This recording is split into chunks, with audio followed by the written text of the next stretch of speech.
The great conflict of the ages is about to intensify. But remember the words of Jesus. In me ye might have peace. In the world you shall have tribulation. But be of good cheer. I have overcome the world. Would you like to know how to exercise courage and fight the good fight of faith? Listen to this devotional. Conflict and Courage, a daily devotional by Ellen G. White. So the Lord scattered them abroad from thence upon the face of all the earth, and they left off to build the city. Genesis 11, verse 8. The dwellers on the plain of Shinar established their kingdom for self-exaltation, not for the glory of God.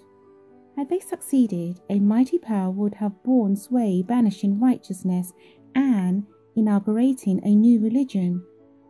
The world would have been demoralized, but God never leaves the world without witnesses for him. At this time there were men who humbled themselves before God and cried unto him. O God, they pleaded, interpose between thy cause and the plans and methods of men.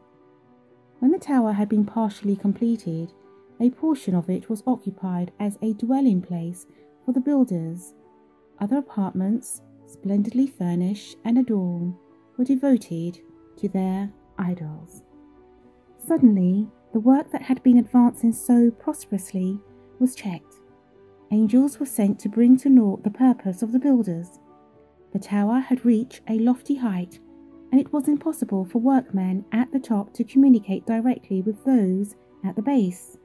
Therefore, men were stationed at different points, each to receive and report to the one next below him the orders for needed material or other directions concerning the work. As messages were thus passing from one to another, the language was confounded, so that material was called for which was not needed, and the directions delivered were often the reverse of those that had been given. Confusion and dismay followed. All work came to a standstill. Up to this time, all men had spoken the same language. Now those that could understand one another's speech united in companies. Some went one way, and some another. The Lord scattered them abroad from thence upon the face of all the earth. This dispersion was the means of peopling the earth, and thus the Lord's purpose was accomplished through the very means that men had employed to prevent its fulfillment. In our day, the Lord desires that his people shall be dispersed throughout the earth. They are not to colonize, Jesus said.